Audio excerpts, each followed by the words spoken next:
आर्थिक विवंचनेतून शिरीष महाराज मोरेंनी आत्महत्या केली आणि कुटुंबावर दुःखाचा डोंगरच कोसळला. आणि आता उपमुख्यमंत्री एकनाथ शिंदेंनी महाराजांच्या कुटुंबावरील कर्जाचं ओझं कमी केल्याचं दिसत आहे. संपूर्ण आयुष्य समाजकारणासाठी अर्पण करणाऱ्या शिरीष महाराजांसाठी एकनाथ शिंदेंनी हे पाऊल उचललेलं आहे. आमदार विजय शिवतारे यांनी शिरीष महाराजांच्या कुटुंबियाचे सांत्वन करताना शिंदेंनी पाठवलेले 32 लाखांची रक्कम त्यांना दिलेली आहे. उपमुख्यमंत्री एकनाथ शिंदे यांच्याकडे संवेदनशील व्यक्ती म्हणून पाहिले जाते. राज्याचे मुख्यमंत्री असताना एकनाथ शिंदे हे नेहमी गोरगरिबांच्या मदतीला धावून येत. अडचणीत किंवा संकटात सापडल्यांच्या मदतीसाठी शिंदे हे तत्परतेने धावून जातात. याचा प्रत्यय नेहमीच पाहायला मिळतो. आज पुन्हा एकदा यांचा असाच एक प्रत्यय पाहायला मिळाला आहे.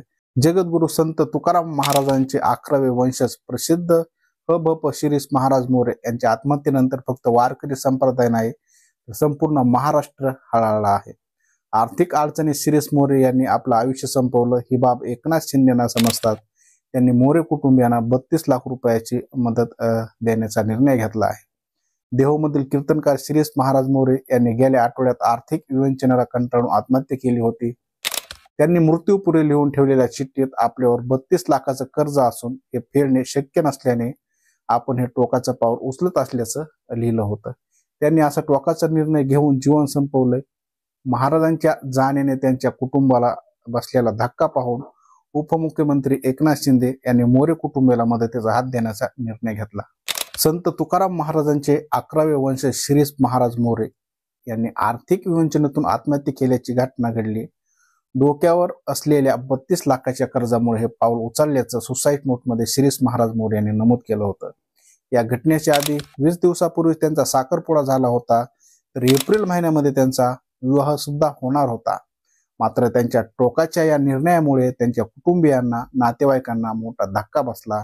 दरम्यान शिरीष महाराज मोरे यांनी कर्ज कशासाठी घेतलं होतं याची माहिती देखील आता समोर आलेली आहे. तर कोरोनाच्या आधी शिरीष महाराज मोरे व्यवसाय क्षेत्रात उतरले होते. कागदी पिशवी बनवणे आणि त्यावर छपाई करून देण्याचा व्यवसाय सुरू करणे यासाठी त्यांनी कर्ज उचलले होते. मात्र कोरोनाच्या काळात हा व्यवसाय बंद पडला आणि महाराजांना पहिलं आर्थिक नुकसान झेलावं लागलं. दुसरं म्हणजे 2.5 वर्षापूर्वीच हॉटेल क्षेत्रात उतरण्याचं ठरवलं. नाद ब्रह्मा इडलीची काही लाख रुपये मोजून फ्रँचायझी घेतली. पिंपरी चिंचवड परिसरात हा नवा व्यवसाय सुरू केला, जो आजही सुरू आहे. आधीचं कर्ज असताना पुन्हा या व्यवसायासाठी महाराजांनी कर्ज घेतलं आणि इथं पण सुद्धा त्यांचं नुकसान झालं. नंतर काही महिन्यापूर्वी 1 मजली घर बनवलं, त्यासाठी लाखांचा खर्च झाला. आणि अलीकडे महाराजांनी 4 चाकी गाडी घेतली होती, त्याच्यासाठी त्यांनी कर्ज घेतलं होतं. शिरीष महाराज मोरेने जगाचा निरोप घेताना आपल्या मागे प्रत्येकाचं दिलेलं कर्ज फेडावं असं म्हणत कोणावर अन्याय होणार नाही याची दक्षताही घेतली. मात्र त्यांची आर्थिक विवंचनेतून आत्महत्या केली असं म्हणणं चुकीची चर्चा घडवण्यात येत असल्याचं मोरे कुटुंबियांचं म्हणणं आहे. अनेक जण कीर्तनकार मोठे होत आहेत, मात्र शिरीष महाराजांनी आजवर मोफत कीर्तन सेवा केली. त्यांच्या जाण्याचे वारकरी संप्रदायावर दुःखाचा डोंगर कोसळला आहे.